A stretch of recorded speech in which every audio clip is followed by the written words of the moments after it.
Hello, everyone.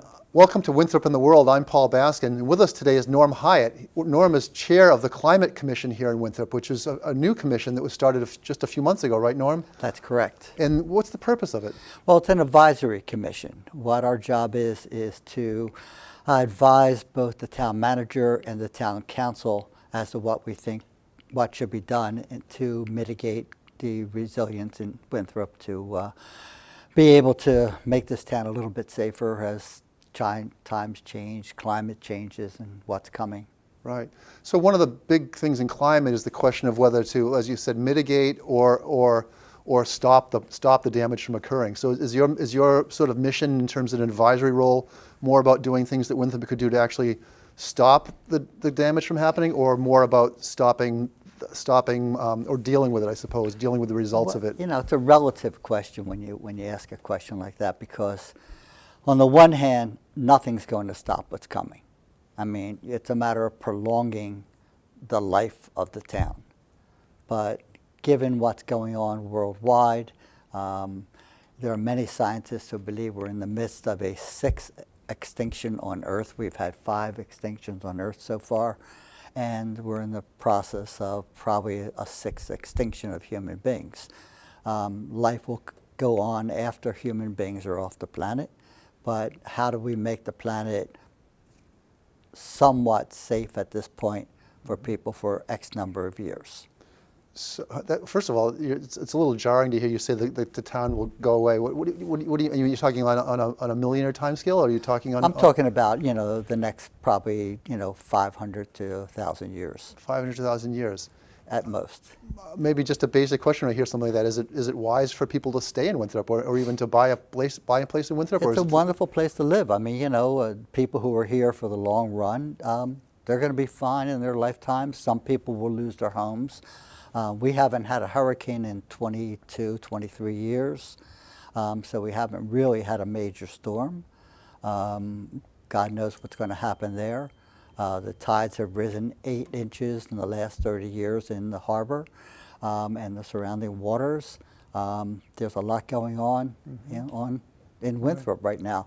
I mean, the Gulf of Maine, of which our water is part of, is the warmest warming water on Earth right now, and that's going to change a lot of things.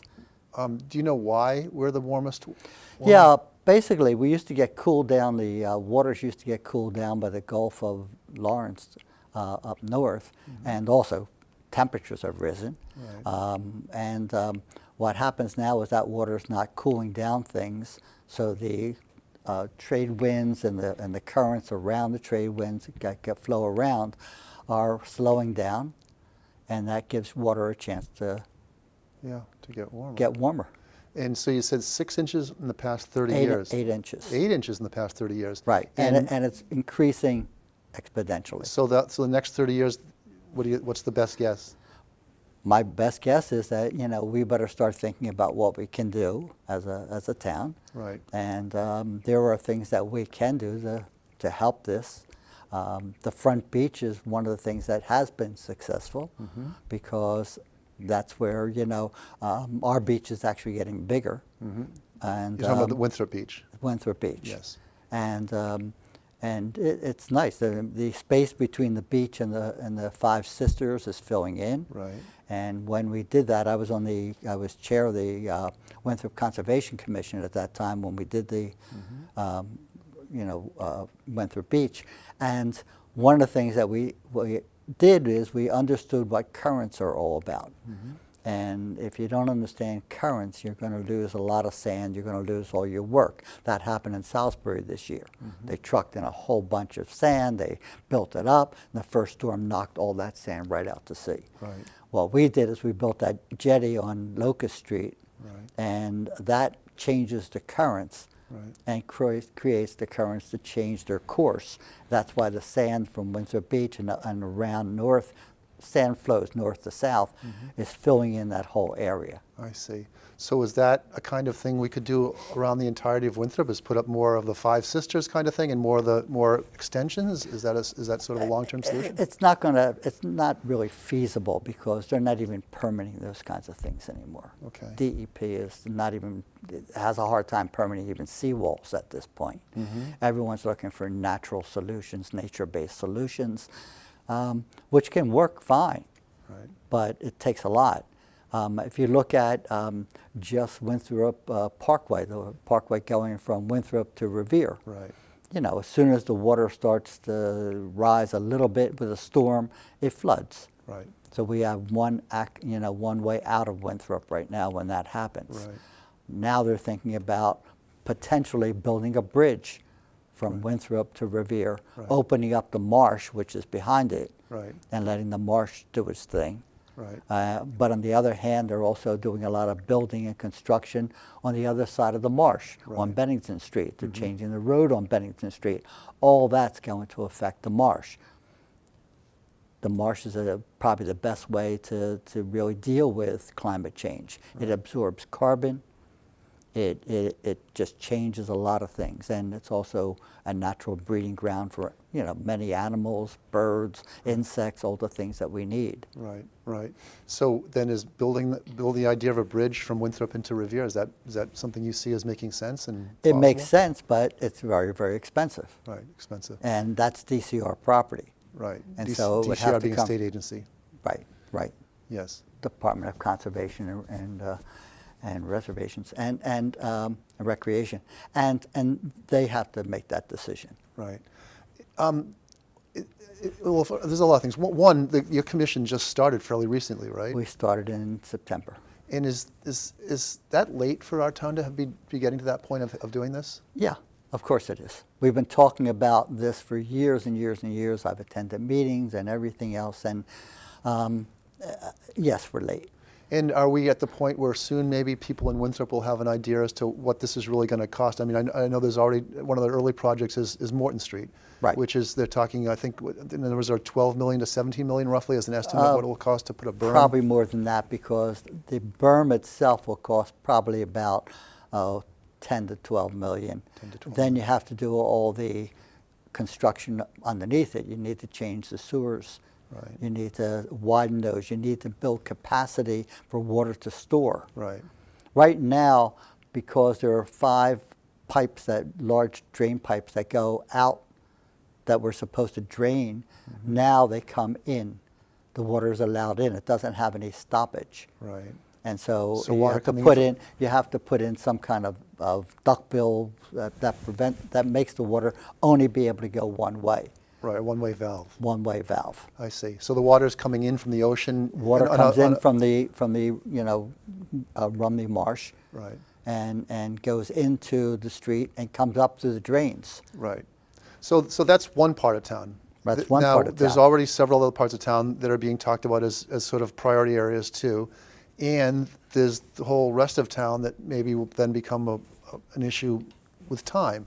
Is that sort of being looked at sort of collectively to figure out what this is really going to cost and what parts of the town we can plausibly save and what parts we can't, and sort of what homeowners should know? Well, we're looking at all the parts of town because we want everyone to be safe. We don't want people to lose homes as best we can. So we've looked at Fisherman's Bend. We're looking at the Point. We're looking at Girdlestone. We're looking at just all the areas that we can look at. Right. And is there even a ballpark idea of what this is going to cost in the long run or even the short run? You're talking probably billions, if you do a whole town, just one town. I mean, it's that much money. It's millions and millions of dollars. We're thinking about what it makes sense right now. Certainly Morton Street needs to be protected. Girdlestone, it floods a lot. Well, no, I mean, you're saying certainly Morton needs to be protected, but I mean, certainly there are people who live there, and I don't mean anything about them, but I mean, just do we know that if we start in one place, are we committing to other places? I'm just getting at the question of how we. That's not our decision. Not your decision. That's the decision of the town manager and the town council. Our job is just to advise them as to what we think Right. should be happening in particular areas. But that's And- but I'm turning it in terms of advisory. Are you advising them that we sort of have to make a decision before we start working in one area, like what the long-term strategy is for the entire town and who's going to pay for it and how it will work? I don't think that you need to do it. I think you can take it piece by piece. Okay. I mean, just like DCR could fix, Shore Drive, Short Beach area, and that would help. Okay. Okay. And that, and so you need to look at it in terms of pieces. Where are the vulnerable areas? Right. And we're identifying them. We've asked our town council members to speak to their constituents in their area to find out where they feel they're vulnerable. Right. And we're getting that information. And we're just gathering information from every source we can possibly get it from. Right. So you're saying potentially hundreds of millions of dollars over Hundreds of millions over of dollars what, over for what a kind whole of time? town. Over Sure. what kind of time frame? I have no idea. Of decades? If we have decades. If we have decades. So, and even roughly, in rough proportions, this kind of money would come from what, half town or a quarter town? Like what's town, state, federal? Like what would we roughly see as the divisions? This is money that you really need to get from both the federal and from the state. Mostly. The town does not have this kind of money. And does the state and the federal government have that kind of money to do this kind of thing all around the It state? depends on who is president and what the president wants to allot for that kind of thing. Okay. Biden has allotted quite a bit of money Okay. for conservation, for the environment. Okay. Nobody knows what President Trump's going to do when he's in. And how about the state? I mean, right now, obviously one of the things that's going on in town that we've talked about is the 3A, which for people who don't remember, the 3A is the MBTA Communities Act, which essentially requires towns in the Boston area to rezone areas near transit. Right. Our town is having a battle over that, and there's a potential effect of leaving the state in a position where it doesn't give us funding. Right. How big a concern is that for what you're talking about It's doing? a very big concern. Can you sort Because of, if you can't apply for it unless you comply with 3A. right. And so you can't apply for state money, and the federal money goes to the state to distribute. So you may not be able to apply for federal money. Okay, so that could also, so the 3A blocking us to state money could also end up having the effect of blocking federal money In too? some cases, yeah. I see. And is it then become essentially impossible to do some of these things if we don't have this kind of cooperation at the state and federal I mean, level? certainly this town, given the fact that it has limited resources, we don't have a lot of businesses in town, so all of our income comes from taxing property. Right. So, you don't have, somebody in town who's willing to donate, $500 million to anything. So what we have here is, it depends on how much you can tax the town. Right. And it seems to me by the very fact that people aren't passing even the school, project to fund the schools. We need a new fire station. And we have this climate resilience. Right. How much money does this town have to be able to do things? And where are their priorities? Again, that's not our decision. No, it's not your decision. You're again, with us today is Norm Hyett, the chair of the town's Climate Commission, which is an advisory commission. You're advising the town council, which of course is what actually makes the decisions. Does it feel to you then that we're in a box that somehow something has to give somewhere, and if so, where? Absolutely. Where do you see that happening? I don't know. I think it'll have to happen after the first big storm.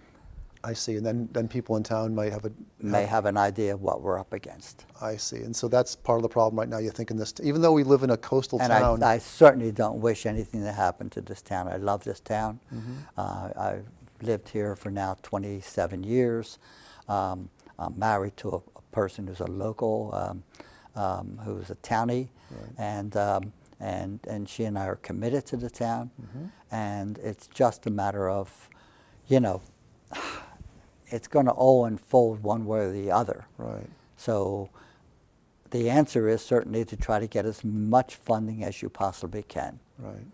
Is there something more that needs to be done in terms of sort of, I hate to use the word educating because it seems like in some cases that can be almost a pejorative for some people to be educated on the situation. But is there some way we somehow need to have people in this town understand a bit more clearly what they're really up against? Absolutely. How would we do that? I think that that's something that, I don't know if that's our position or not, but I think that somebody in town has got to really begin letting people know. And I'm not in favor of building up more density in this town. I think we're the fourth densest town in the Commonwealth. Right. And now they want to make us more dense. Doesn't make much sense, especially with the fact that we have such limited access to getting out of town and during an emergency. Right. So, I mean, it's just the communication has got to be there, that the education has got to be there, the informing of people has got to be there. Right. Although you're talking about it doesn't make sense to make the town more dense, but of course, the 3A But law. but on the other hand, you can't do anything unless you pass that 3A right now. Right, and the 3A law that's before the town right now doesn't actually require any more housing. No. No, so it's not really a trade-off on density versus getting our state funding. It's a law that simply requires Winthrop to basically affirm the level of density it already has, not necessarily build any more Exactly. density. Yeah. Exactly. And once we're compliant, then we can go for funding. Right, and so you mentioned congestion. That's been brought up in various discussions around town about climate, about 3A, about everything. Is the town too congested in terms of people, in terms of cars? Is it worth making a distinction between those two things? It's certainly probably both, but because cars don't run by themselves, they run by people. Right. And most cars in town, very few are either hybrid or electric. Right. So they're burning fuels. Right. And that has an effect. I mean, I drove down this weekend to visit my brother in Atlantic City, and the number of people on the road driving cars is phenomenal. Right. I mean, traffic everywhere and congestion everywhere. Right. All burning fuel. Very few of any kind of cars that have anything to do with trying to conserve some of the fuel. And it's endless. Yeah. So we know it's here, and everybody's saying yes, yes, and yes, yes. But what are we doing? We're throwing away our what we consider things that you can recycle, the plastics and the and the papers, and that's a good thing. Except that even very few, a small percentage of that is actually happening. Right. The amount of plastic in this country that really gets recycled is a tiny percentage. Right. Right, and we're seeing more and more evidence of the health problems. And we see the health problems of that. Right. There's more plastic in the ocean right now than fish. Yes, yes. And on the congestion, I mean, there's a lot of concern in the town about the fact, and we talked about this, when the Revere exit is shut off, the exit through East Boston becomes a nightmare, and it becomes a nightmare even on a regular basis. Even on a regular basis, with that right. happening. Is there a way in which the solution to that somehow involves more cars? Because it seems like there's a lot of talk that the way to sort of solve this is to somehow open up the roads somehow more, or whatever. It really depends on, I mean, what we should be doing all across America is building a different transportation system. Right. You go to Europe, you have trains that are just super fast and super comfortable. We're still archaic in our train systems. Right. Even Amtrak is not a modern train compared to what's happening in Japan and other countries. Right. And is that a function of the fact that our government subsidies disproportionately go to private motor vehicles as opposed to trains? Yeah, a lot of it is controlled by big business. Also, where we put our priorities. Our priorities are certainly, into defense, and a lot of our money goes for social services. Right. And we just don't have. I mean, it's just not an unlimited supply of money. Right. There's all that, and that's all real, but there's also people in their everyday lives somehow just can't seem to imagine not having the convenience of walking out of their house, jumping in their car, going exactly from point A to point B where they want to go. I think people feel that that's just a birthright almost in this country. Even though it's a heavily subsidized choice, and maybe they don't realize that, how much that's a choice that it's not really a free choice as they may think it is, because the government is actually subsidizing that choice very heavily. But that being the case, it's still what it is. Is there a way to sort of talk to people to help them understand that in the long run that may seem convenient, but not really good for their families and their world around them? Right. that's a whole educational question, you know, because you'd have to change the lifestyle of people. Right. And that's what you're talking about. You know, instead of going to the center by car, you walk to the center. Everyone in this town can walk to the center if they're physically able to. Right. Right. And yet, you know, people will get in their car and they drive 5 minutes to the center versus walking 15 or 20 minutes to the center. Right. And it's the lifestyle that we've grown accustomed to, thinking that it's endless, Right. but it's not. Is it? Again, I'm keep asking though. Is there a solution to that? I mean, is there some kind of an educational approach to this, or does it have to be more of a compulsion, or I think it or has just, to be. Knowing human beings is probably going to be when you're really faced with a severe, you know, a situation that your life may be in danger, your health may be in danger. Right. But, you know, it's sad that it's that way. I mean, I wish our schools would really try to, and they do a good job, but, you know, you're really talking about a situation that's dire. Right. And yet it doesn't feel that way to a lot of people. It doesn't feel that way, but it is. Yeah. Okay. Just as an example, I mean, you know, you're talking about, you know, climate change.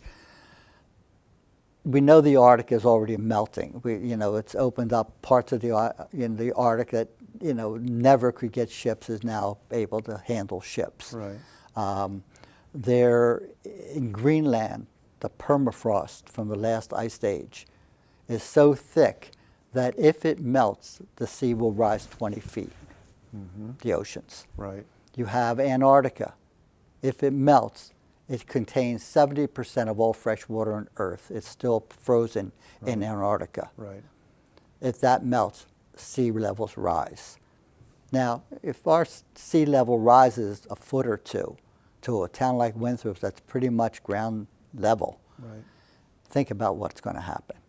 And yet we're not doing a thing to slow down, you know, the fact that the Earth is heating up. Right. Every country talks about it, and they all blah, blah, blah, blah, blah. But who's really doing anything severe Right. to change it all? And I don't know if you get into it, but is there a military aspect of this too? You touched on it, but I mean, in terms of where the oil supplies come from in the world, or where they came The from? oil is the biggest commodity in the world, and it controls an awful lot, not just of fuel, but of the way things are done. It's greed. Yeah. There's a lot of greed out there, and a lot of these companies and a lot of these people. I mean, you have in America, you know, the top 1-2%, only 60 or 70% of America. Right. That's ridiculous. And these are people who live on the same planet and face the same consequences, and they would presumably have access to decent intelligence. How then would they make that kind of a calculation, I suppose? I don't think they think about it much. Yeah. They've got, you know, 2, 3, 4 houses wherever they want it in the world. Right. So as a matter of fact, there's a book about that in terms of the escape plans that some of these people have. Mm-hmm. Yeah, but I mean, but again, if you're talking about people, I mean, just looking at everyday people here in Winthrop, they're busy enough living their lives, working their jobs, taking care of their families. And they're good people. They don't want to hear they don't want to hear this because it feels like it's an imposition on them, and maybe in some ways it is maybe an unfairness on them to be then asked to correct this somehow. And right. And it's always been that way though, hasn't it? Yeah, I think maybe it has. So what's your how much of that can you bite off of the commission, I suppose? Because here you are, the commission here in Winthrop. I don't know. We're working as hard as we can. We've got a great commission with good people who are just doing all that they can do to gather information. We have not come up with solutions. That's all we can do is right now keep gathering it to a point that we can really make recommendations. Right. And that's what we're trying to do. We're trying to get everyone to come to us. And we want to hear from everyone. We've got a lot of intelligent people in this town. And we want to hear from those people. If they have ideas that we're not thinking about, we want to know about it. So how should they do it? You meet Just on call once a me month? or contact the commission any way you can, or any of the commissioners. Talk to you know, people who are on the council, and get the information to us. Right. You know, we should be thinking about geothermal.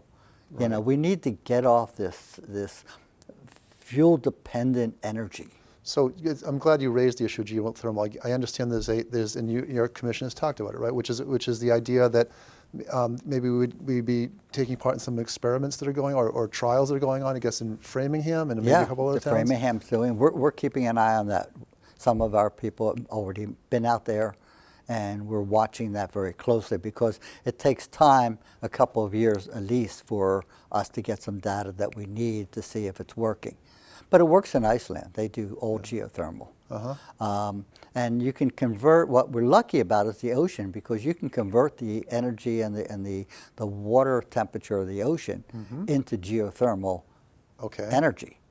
Okay. Is it too complicated to explain that, how that would work? It's too complicated to explain that right now. Okay. And I'm not an expert on geothermal energy. Okay. But I do know that it's a tremendous, great source of energy.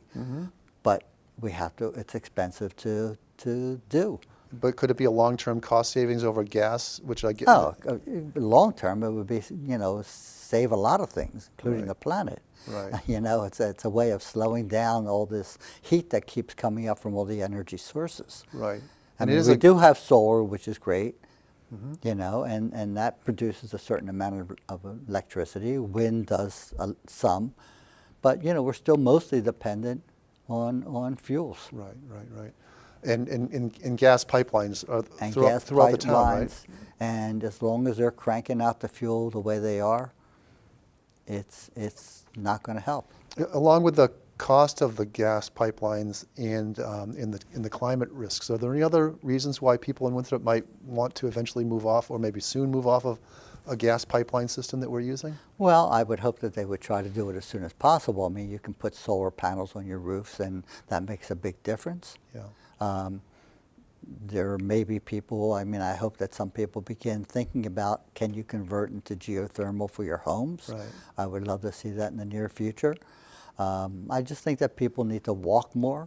Right. People need to get either, you know, hybrid or electric cars. But, you know, you need charging stations, and you need, you know, all of that. So we're pushing electric cars, but, you know, it's hard to find stations that can charge those. And even electric, we still have the car congestion issue too. So. And we still have the car congestion issue. Right.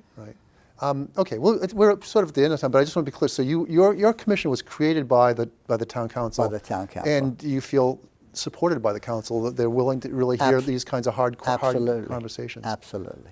Yeah. Okay. All right. So, well, thank you, Norm. Thank you. Well, let's say it was Norm Hyett, the chair of the town of Winthrop's Climate Commission. Thank you very much for coming in. Well, thank you.